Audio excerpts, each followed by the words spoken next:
Fancy meeting you here. Count Basie, the orchestra. Birdland, right here in New York City. Well, that spotlight falls on three other members of the Count Basie aggregation. Paul Quintachet, Jimmy Wilkins, Marshall Royal, Count and the orchestra, and a little Basie kick.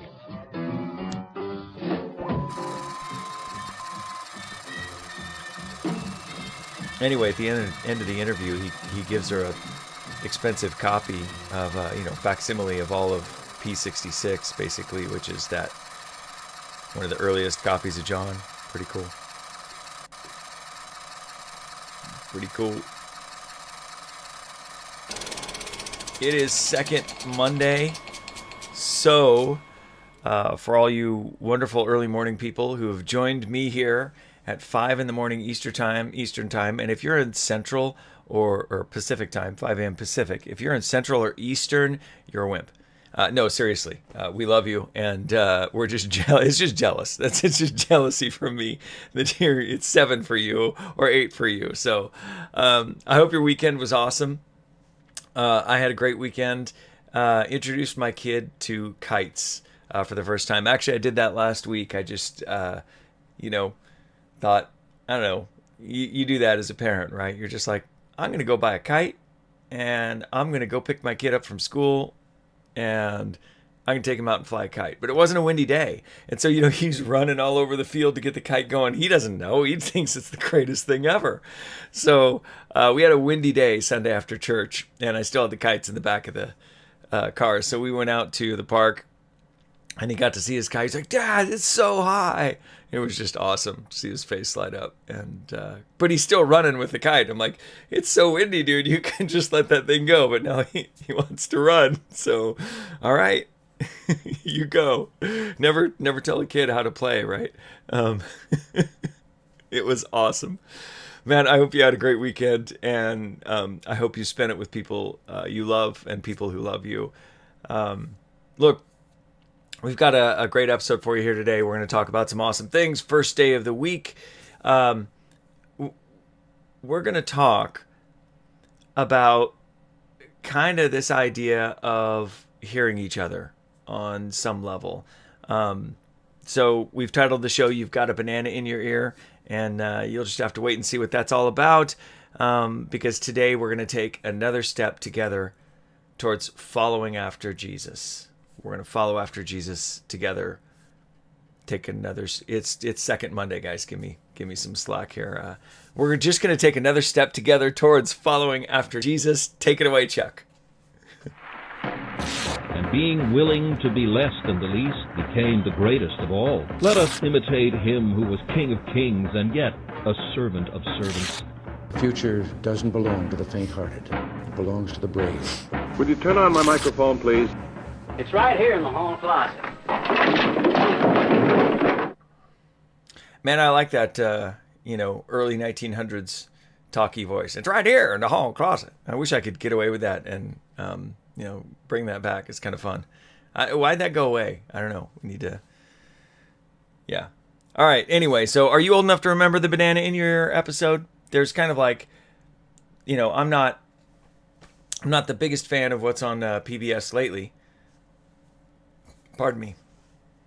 I'm not the biggest fan of what's on PBS lately, but the two kind of iconic episodes of Bert and Ernie, You've Got a Banana in Your Ear, and Rubber Ducky, of course, because Rubber Ducky, that's just a great song. Catchy, says all the right things. But that episode, if You've Got a Banana in Your Ear, Bert's sitting there trying to talk to Ernie, and Ernie, what? I can't hear you. I got a banana in your ear. Really great episode. We're going to talk about what happens when, you got a banana in your ear. All right.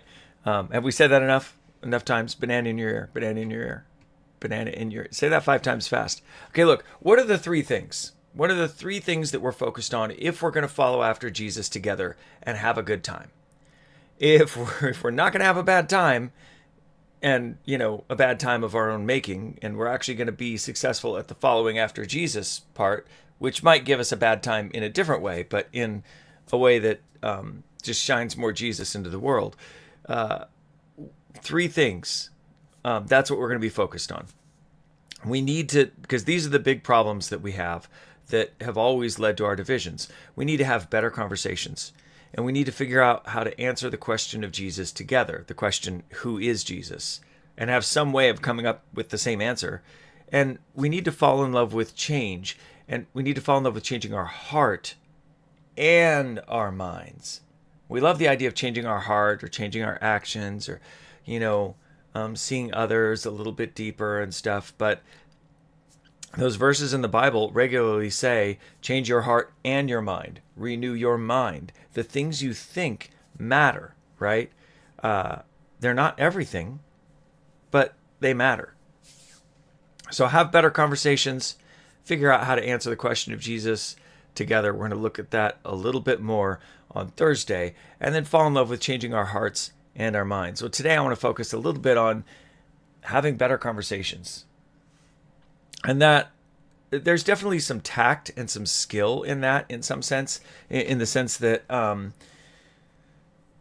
there's practical tips that we can do and ways to say things and how to repeat things back to others. Those are all great. Those are great. But today I want to dig a little bit deeper than that. So look, all of those issues, better conversations, answer the question of Jesus together and have some chance of coming up with the same answer, and fall in love with changing our hearts and minds. Those are all really big, but maybe the biggest one that we suffer from right now is actually not hearing each other. We can't have a good conversation if we can't hear each other, right? We got to hear others. But it's not just hearing, right? I've sat there in I don't know how many conversations with someone who's quiet and just listens, but they're not hearing because they're not understanding. When we say we have to hear people, we have to understand them, not just hear their words and then categorize them somewhere. We have to actually understand the meaning and the person behind what they're saying. And only they can tell us that. We can't sit there and divine that because we understand. That's to stand over someone. Only God sees the heart. We can't go to coffee with our friend and they're sitting there telling us something and then we understand really what's going on, right? We all love to do that because it allows us to be the better. It allows us to be in the know on someone else's issues, and it allows us to fix them. It allows us to elevate ourselves. And it's funny because we always tend to shift following Jesus to that. Like, come to our church so we can tell you how to live. And what did Jesus do? He washed feet and walked with people and called everyone who followed him joint heirs to the throne. And so sure, some have a gift of leadership or of teaching or of something, but that still doesn't elevate us over each other. We're still all wrestling with following Jesus together. And that idea that I've been following Jesus for 50 years or 60 years or 30 years or whatever the time is, gives me some leg up on someone is a myth. That the leg up that I have is when I humble myself and wash their feet and consider them. All right, so if you're like me, this is maybe the hardest part, to really understand people, because I read a lot. I don't know if I read a lot or listen a lot, but I'm not going to criticize anyone if you say I read that book and really you listened to it. If you listened to the whole thing and you understood it, I don't know how much different that is from reading the words on the page, and I'm not going to be a literary snob there. But I consume a lot of information, and because I don't really love to read. Reading is painful for me. I read the same 3 pages 5 times in a row because my mind just wanders and stuff. So reading is laborious, but I do it, a laborious task for me. I do it because I greatly want to understand what's in a book. And so that's why I choose the books that I read carefully. People will hand me inspirational stuff and it goes really, really low on my list because I'm already really inspired by Jesus, by God. And so I don't need the inspiration as much as I need a different consideration. Anyway, the point is, I'm getting way outside of the point here, but if you know a lot, it's hard to be a listener because people start talking and you already know. It's even harder if you've held all of the various positions on an issue and then finally settled on one. So I've held all the different positions on eschatology or end time stuff. I've at one point held all the different positions and argued for them vehemently. And so when someone else speaks and they have a different view than me, it's really hard not to be a know-it-all. It's really hard not to fix them because they so desperately need my fixing. No, they don't. They really don't. But you just fall into that trap. And so listening becomes more difficult because we already know what someone's going to say, except we don't. Even though we're hearing the same thing over and over and over again, that doesn't mean that we know why they're saying it or the specific nuance that they're trying to communicate. And that's the fallacy that we fall into. Right. I've heard this pitch for Calvinism before. No, let me tell you about Calvinism. Well, are we really sure that that's really what they're going to talk about when they're talking about sovereignty? Maybe we let them finish and then we understand. So I've got a great example for you here, and it might surprise you at who I'm going to use for this example. This is a clip that showed up. It's conservative commentator Ben Shapiro, who's the editor emeritus of the Daily Wire outlet, and he is on Andrew Neil's show before Andrew Neil split and started a conservative outlet called GB News. And so he's on the BBC, and Andrew Neil is not necessarily a MAGA type of guy, but he's definitely a conservative type of person. And Ben Shapiro is appearing on the show to promote his new book, The Right Side of History, which is about Judeo-Christian values and reason and Western success and all of the things. The name of the show is Politics Live. And how they do book interviews there, you'll hear Ben say this later on Reflection, they don't do softball promos. Like, here, when someone comes on their show to promote their book, they don't really get at, why should I read this? Because they want to have more people come on who are famous, because that's good for their show. So if you antagonize all your guests, it's a bad business strategy in their mind. But I prefer the BBC way of doing it here in that sense, that never lob someone a softball for a book interview. Anyway, so here's kind of some positions that are relevant for this. Neil is questioning this hardline Georgia heartbeat bill that was going on at the time. And he doesn't like it, and he's pressing Shapiro on it. And pressing Shapiro on kind of past tweets and inflammatory rhetoric. But Neil himself, he's a conservative, but he's kind of pro-choice leaning. All right, now I'm going to give you a warning, because the clips I'm going to use this morning, I don't have a great way to edit out, kind of the cable news or the cable TV kind of swear words. So it's not a hard R, but, you're going to hear a couple of words that are not my preferred way of communicating. So if you got kids listening and that kind of, DAMN and that kind of thing bugs you, HE double hockey stick, or it offends your sensibilities, maybe turn the volume down. I don't play this because I value those words, but, we live in a world with people, and we can't. Part of listening is not editing others, right? And so if I'm at the docks and a bunch of sailors are talking to me, I'm not going to try and chide them for their profanity. I'm going to try and hear their meaning. And so I'm going to ask you to kind of set down any language concerns you have and hear these guys out. It's not too terrible, but I felt like I should give some kind of a warning because it's not G, it's maybe PG. All right, I want you to hear how this clip.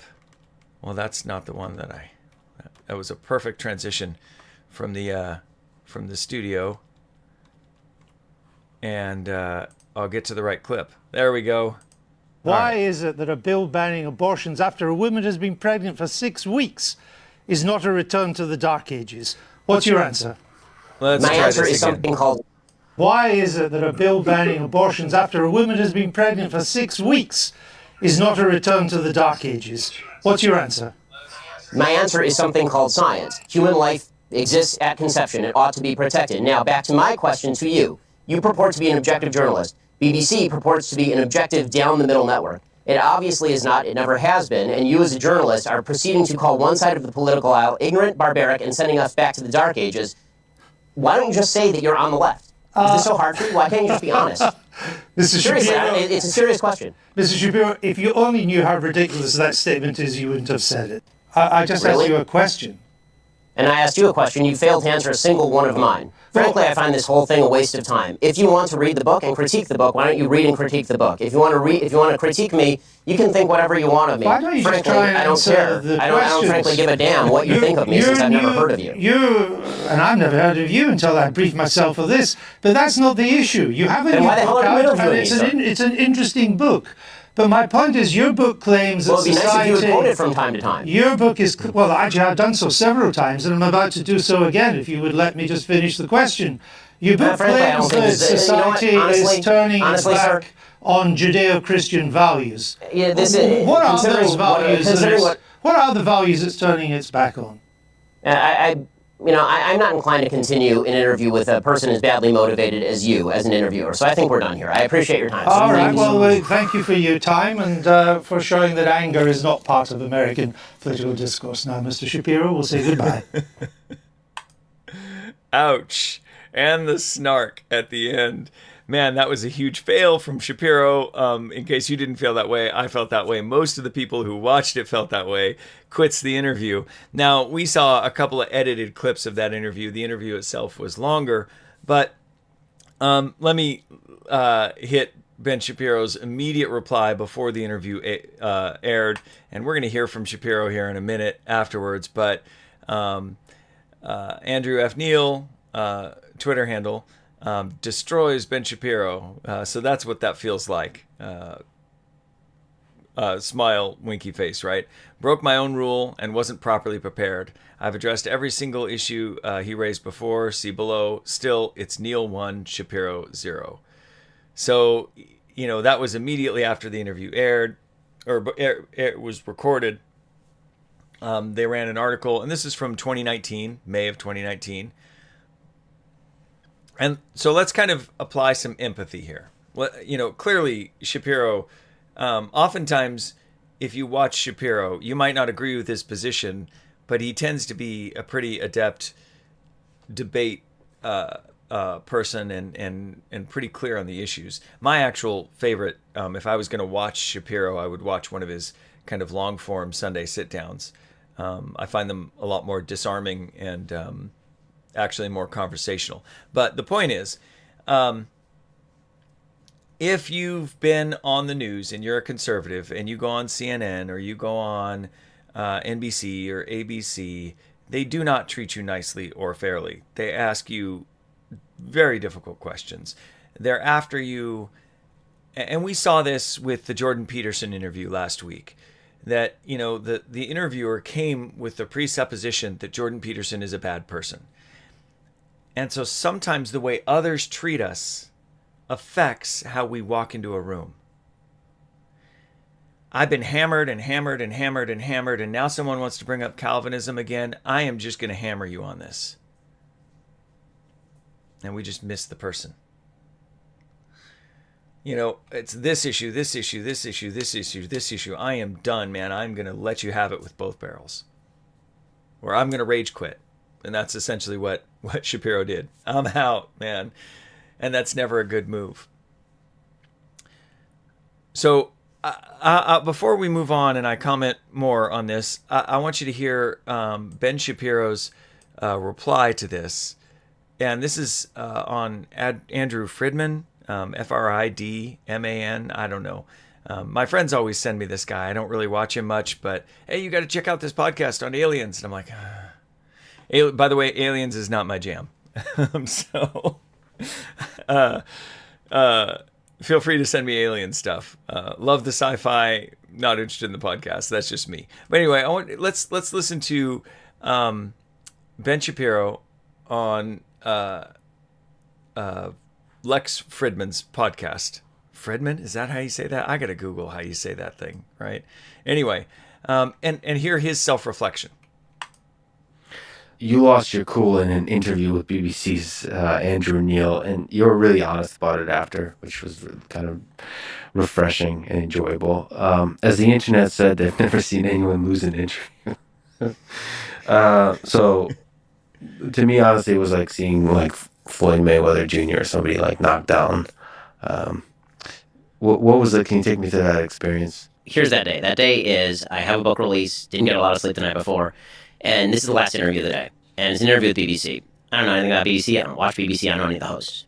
So we get on the interview, and it's supposed to be about the book. And the host, Andrew Neil, doesn't ask virtually a single question about the book. He just starts reading me bad old tweets, which I hate. I mean, it's annoying and it's stupid, and it's the worst form of interview when somebody just reads you bad old tweets, especially when I've acknowledged bad old tweets before. And so I'm going through the list with him, and this interview was solidly 20 minutes. I mean, it was a long interview. And we get to... and before we move on there, recognize your self-justification. I do this all the time.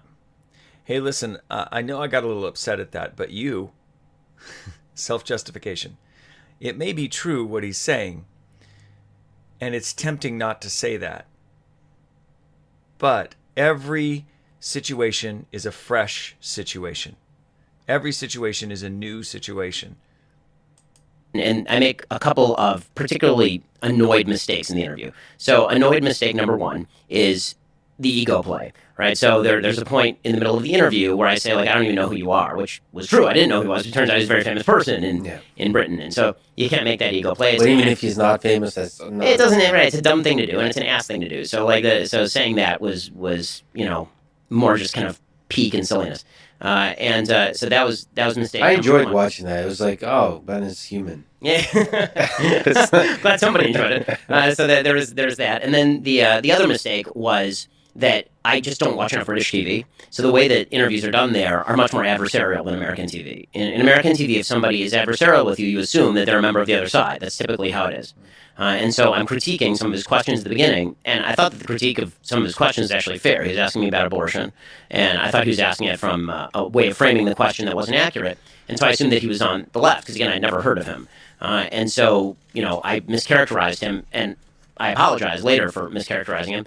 We finally go through the interview. It's 20 minutes. He just keeps going with the bad old tweets. And finally, I got up and I took off the microphone and I walked out. And immediately, I knew it was a mistake. Like within 30 seconds of the end of the interview, I knew it was a mistake. And that's why even before the interview came out, I believe I corrected the record that Andrew Neil is not on the left. That's a mistake by me. And then took the hit for a bad interview. And so as far as what I wish I had done differently, I wish I had known who he was. I wish I had done my research. I wish that I had treated it as though there was a possibility that it was going to be more adversarial than it was. Mm-hmm. I think I was incautious about the interview because it was pitched as it's just another book interview, and it wasn't just another book interview. It was treated much more adversarially than that. So I wish that's on me. I got to research the people who are talking to me and watch their shows and learn about that. And then obviously, the kind of gut level appeal to ego or arrogance like that, that's a bad look and shouldn't have done that. And losing your cool is always a bad look. So, right. Yeah, I thought that was an honest self-reflection from Ben. And there's a couple things in there that I think are worth pointing out. He elevated himself in terms of position, right? He said, I don't even know who you are. That's an emotional move. It's a power move, and it's not what we do as Christians. Jesus washed feet. He didn't come in and say, well, I'm the Messiah. They had to press him, and when they pressed him, he said, I am. Well, you have said it. But he didn't walk around going, well, look at me, I'm the Messiah. He walks into town as Messiah, and he says, where are the poor people? Where are the hurting? I'm going to go heal them. And I'm not going to walk in and go, behold, your Messiah has come. No, he didn't. He's not that guy, right? That's not how it works. So, sorry, a little distracted. I gotta, my kid gets up about this time, so he's at the door. So, position never benefits us. And this is kind of the number one thing. Just let the truth of God speak for itself and be humble about your position to that truth so that you can shift a little if you need to. You don't need to hold on and defend God. The Bible is it's going to inform us of the truth. If we can read it the same way together and find an effective way to read it, then we can humbly appeal. Well, I'm just trying to follow Jesus. Therefore, I read Matthew, Mark, Luke, and John, and these other writings. Matthew seems to be saying this. Can you tell me why he's not? Right? And so then you've got a humble approach. Now, the real issue here, because tons of people have commented on this clip over time. So this is not, this is a clip that's been around the block in the past 7 years or so. But the reason I brought it up is because the real issue underlying why Shapiro failed with Andrew Neil is he had an interaction with a human being and he didn't say, who is this human being? He appeals to that a little bit in his reflection. I didn't know who the guy was. I needed to do my research. But I would say for the follower of Jesus, doesn't matter if they're antagonistic. We got to know who they are. And we got to love them. Because, for God so loved the world, that what does Romans say? That, even when we were dead in our sins, Christ came and died for us. And so we have to show other people that same kind of love. So, yes, Shapiro talks about his lack of preparation, but that's not the core. It's about loving others. And this is why Jesus appeals to us to love our enemies, right? And so if we're thinking, I'm going to be talking to another human, who are they and how can I understand them? Now, a lot of times our immediate gut reaction to that is, but what about the Pharisees? Jesus was pretty harsh on the Pharisees. And that's true. But he attacked the Pharisees for what they actually believed and why. He never attacked the Pharisees or the Sadducees or the religious leaders or the scribes or anyone like that. The zealots, whatever. He never attacked them for what they didn't believe. There's never a moment recorded in history where Jesus says, you guys believe this, and they raise their hand and go, that's not what we actually believe. Where are you?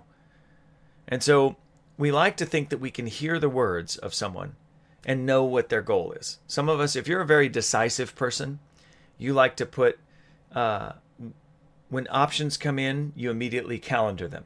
You don't like to live with calendar things in flux. You want to know the dates, you set the times, you schedule things, and you like schedule and order. Oftentimes when people speak, if that's our temperament, we try to jump ahead to what they're trying to do. What are you trying to do with that? Where are you trying to go? That's not listening. Or when people come in, we listen to them, and we hear their words, and then we frame them according to our understanding of the world, and then we judge them according to our understanding of the world, instead of hear them and hear where they're coming from, their understanding of the world. So yes, the Pharisees, but he never attacked what they didn't believe. So would it have been fair for Shapiro to come in and challenge his position on pro-choice? Absolutely. Absolutely fair. But he didn't attack him on that. He attacked him on all these other grounds that were not really fair because they completely missed him. He accuses him of being on the left when really he's kind of a middle-of-the-road conservative. He's a Tory. He started GB News, which is, kind of the conservatives call it the Fox News of Britain, So we want to hear what people are actually saying and get behind it. If we're not doing that, how are we laying our life down like Jesus? So we have to start all of these discussions. We have to walk in initially with a better view of each other. Jesus died for this person. They may have a point. Even if they don't believe in Jesus like me, or there's some other faith or religion, there might be something in what they're saying that God wants me to pay attention to, that God is using to change and challenge me. And I can always compare that against the truth that I find in these 66 writings.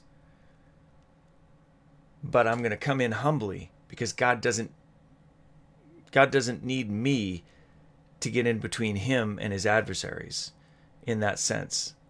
He can defend himself.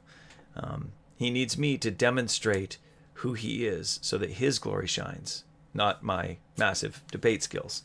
All right. So here's kind of the teaching point on this. We got Matthew 22, and let me bring up this verse, Matthew 22, 37 through 40. Maybe let's read this together. And you guys probably know this. This is a memory verse that a lot of people have. Love the Lord your God with all your heart, with all your soul, with all your mind, and with all your strength. This is the first and greatest commandment. And the second is like it. Love your neighbor as yourself. All the law and the prophets hang on these two commands. Well, why? Well, God, what's John 3:16? For God so loved the world that he sent his one and only Son, that whoever believes in him shall not perish, but have everlasting life in Christ Jesus, right? So this is a foundational Christian truth.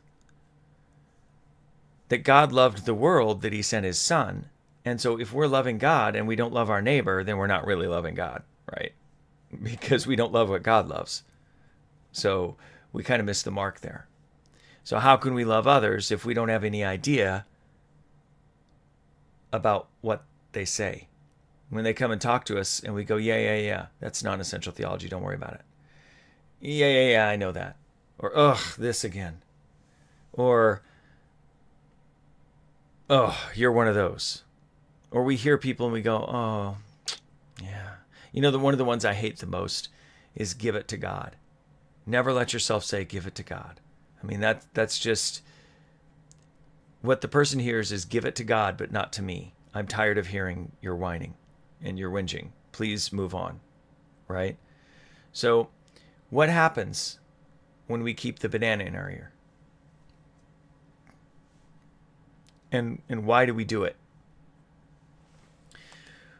Why do we not hear people? Because we can't stand hearing anything that upsets our right to be right about God and the universe. When someone challenges what we believe, and hearing other people's different ideas challenges what we believe. So am I trying to live a transformational life and change?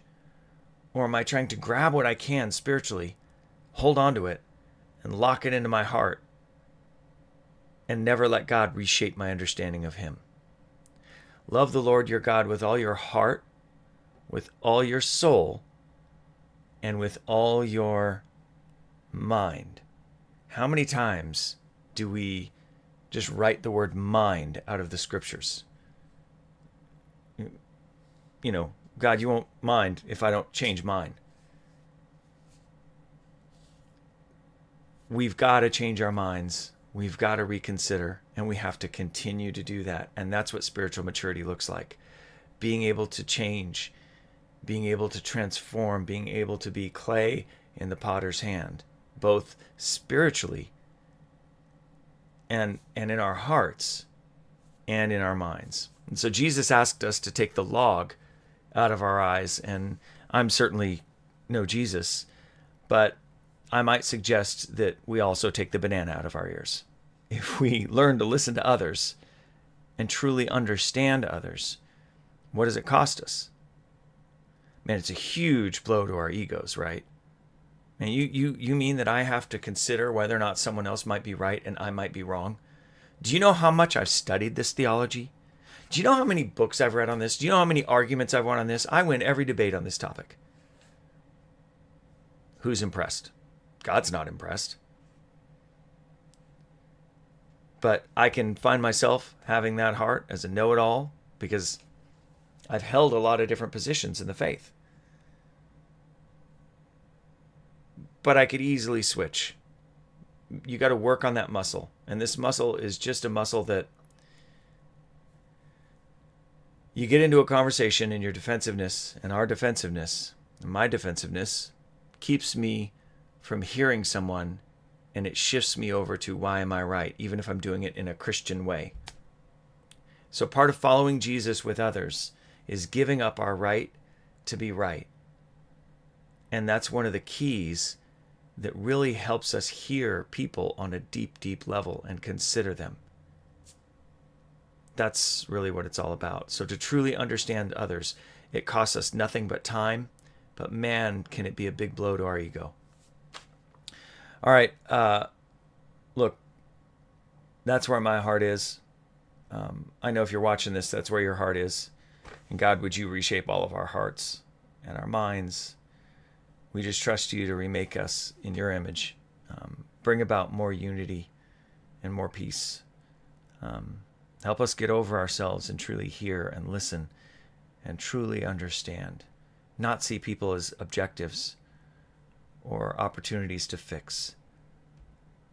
Help us truly, in our heart, lower ourselves so that we can make people feel heard and understood. Make us more like you every day. Amen. Hey, tomorrow we're going to look at some tactics of some things that we can do that are going to help us be better listeners, that are going to help us, when we're having these conversations, be able to walk away and know for certain that we truly have empathized, we truly understand where a person is coming from. All right, so that's kind of the point of today, right? What are the three things? The three things are: we need to have better conversations. We need to have ways of answering the question of Jesus together where we have some sort of chance of winding up at the same conclusion, right? We can't all approach that question different and think we're going to be following Jesus together. We're going to go all our different ways. So better conversations, better way to work on the question of Jesus together. And we have to fall in love with changing our heart and our mind. And to do that, we have to give up our right to be right and really listen to others and lean into those moments. I can't tell you how grateful I am that you're here. It's a massive blessing to me that you would tune in, and I'm thrilled that you guys would watch and care about our unity in Jesus and our unity among followers. I think that this is one of those things that sometimes it takes a minute to fan the flames, but once it gets going, I think that the idea that we should be better listeners and hearers and lean into unity, I think that's going to grow like wildfire. So that's what I'm praying for. I know that's what you're praying for. Look, it wouldn't be a podcast if I didn't remind you about all of the socials. So reach out to me at X. It's Take Up Your X. At Facebook, it is a Jesus Followers Podcast. Instagram, a Jesus Followers Podcast. Rumble, Jesus Follower Podcast. And YouTube is Jesus Follower Channel. So you can find me and find us on all those sources. And man, it's Second Monday, so my brain just fried. But look, consider forwarding this to someone, not because it's the best podcast you've ever heard ever, but because the content, it's something I truly believe in. I think will really work for us. Imagine how beautiful it would be if we listened deeply and we truly understood each other, and then we were changing together. Sometimes I feel like, if you've ever seen a time-lapse video of a flower, it's like it's starting to bloom, it's starting to bloom, it's starting to bloom. What happens if we just kind of froze it at one point? You could still tell it was going to become the flower, but it wouldn't be nearly as pretty as if it fully bloomed. Watching something change, I think it's easier to spot what it's becoming than when it freezes itself at a moment of change. And too often, that's where we're at in our faith communities. We've frozen ourselves in a good moment of time, but we've also, in doing so, to protect orthodoxy or to protect the faith or in some sort of we have to have something to believe kind of thing, we've written change out of the equation. And so the flower never gets to continue blooming. And I think the thing that is the most attractive for people outside of our faith is to see a community of people continue to transform. That every day there's a story, I once was, but now I am. And that's just our day-to-day walk and our day-to-day pace, giving up our right to be right and leaning into a transformational life to be remade in the image of his Son. All right, well, I'm so glad you joined me today, and it truly is my hope that the light of Jesus would shine on all that you do today. Be well.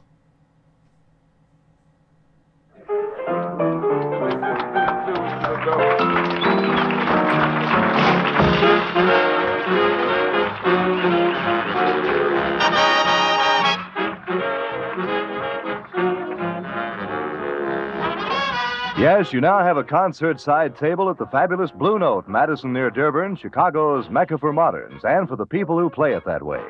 Currently, the Blue Note is featuring Count Basie, his famous piano, and his big new band. Yes, it's what you've been waiting for. It's Count Billy Basie, and here's the man himself. Good evening, ladies and gentlemen. This is Count Basie and the band. Sincerely going to enjoy. We hope you enjoy our little program, because we're going to have fun working for you. Now, in our first number, we featured Joe Newman on trumpet, Eddie Lockjaw Davis on tenor. A little thing we call the Blee Blop Blues.